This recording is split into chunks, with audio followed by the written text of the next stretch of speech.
nor will it be the last. Somewhere in the shadows, a tiger, responsible for countless deaths, is hunting once again. For months, entire communities were enslaved by fear, unable to fetch water, gather wood, or walk their paths. That's when a lone man arrived. Just him, equipped with a rifle, a lantern, and the heart to confront the deadliest beast in India. No one dares to venture outside. For months, an invisible predator has left the people of Kumaon trapped in their own homes. Children vanish along forest trails. Women gathering firewood never return. The roads lie deserted. This was more than a single attack. This was a nightmare without end. As fear held entire villages hostage, only one man dared venture alone into the forest to hunt the tiger responsible for hundreds of deaths. His name, Jim Corbett. And this is the astonishing true tale of how he hunted 19 man-eaters. This was not the first loss, and it certainly wouldn't be the last. In the dark, a tiger, which had claimed hundreds of lives, was on the prowl again. For many months, entire villages were held captive by fear, unable to fetch water, collect firewood, or even use the roads. Then, out of nowhere, one man appeared, all by himself. Predators normally do not hunt humans, but only when they could no longer hunt deer or boar, they turned to the easiest prey, humans. And once that began, the killings continued relentlessly. Some of these beasts became legendary. The notorious champawat tiger alone was blamed for over 400 deaths. Entire regions were brought to a standstill. Local hunters were unable to help. Even military efforts fell short. So the government turned to just one man. What set Jim Corbett apart was not merely his rifle. It was his deep understanding of the jungle, surpassing even that of the tiger. Section 2. The man who understood the language of the forest. Born in the Kumaon foothills in 1875, Jim Corbett grew up amid untamed nature. He learned the forest like one learns a foreign tongue. Every footprint spoke volumes. Every snapped branch suggested movement. A deer's alarm could unveil the position of a lurking predator. This expertise made him an exceptional tracker. No entourage, no safety net, just Corbett, his rifle, and the perilous wilderness stretching endlessly. Occasionally, he would spend whole nights perched in trees, waiting silently above fresh kills. Every noise held significance. Every shadow signaled danger.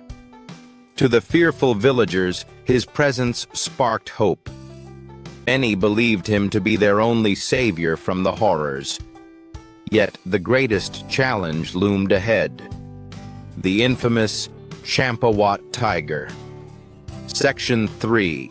The tiger responsible for hundreds of deaths. By 1907, the champawat tiger gained notoriety.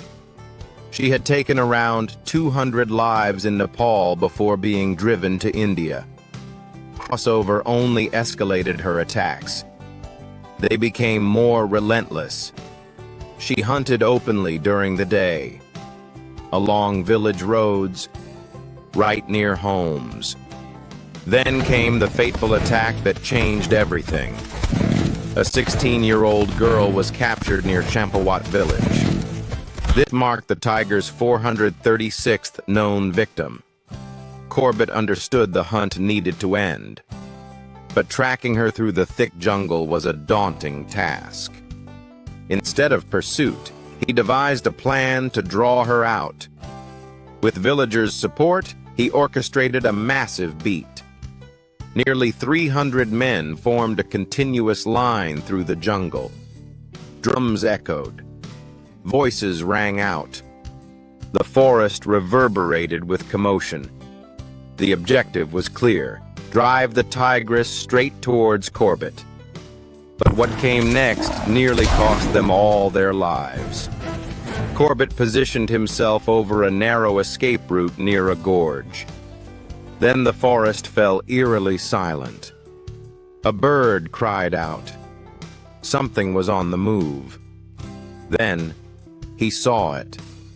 Orange and black streaked through the underbrush. The champawat tiger burst forth from hiding. But rather than retreating from the noise, she charged straight at the men. Corbett took aim. The bullet struck her chest. A furious blur of muscle and fury. With a second shot, he aimed for her shoulder. She collapsed just a breath away. Silence descended. Everyone froze. Corbett advanced cautiously. A wounded tiger can kill in an instant. Only after confirming she was lifeless did the villagers erupt with relief. The nightmare was finished. But the true revelation emerged moments later. Section 5. The shocking discovery. As Corbett examined the tigress, he uncovered her tragic truth. Her canine teeth lay shattered. One was split in half. Another fractured down to the bone, possibly from an old gunshot wound. She wasn't born a monster. She was shaped into one. Deprived of natural prey, she had turned to humankind in desperation. This insight transformed Corbett forever. Over the following 30 years, he would confront 18 more man-eating tigers and 14 leopards. Together, they claimed more than 1,200 lives. Yet rather than harboring hatred, he began to empathize with them. Final hook, sus legacy. This is where the tale shifts in its most profound way. The hunter became a guardian. Corbett recognized that human actions, poaching, habitat destruction, reckless hunting, were breeding the very man-eaters he had to eliminate. Thus, he set aside his rifle, took up a camera, and evolved into one of India's pioneering wildlife conservationists. His efforts contributed to establishing India's very first national park. Now named in his honor, Jim Corbett National Park, a haven for the same species he once pursued. His journey embodies more than bravery. It signifies understanding. Sometimes the true hero isn't the one who slays the beast, but the one who comprehends its tragic path to becoming one.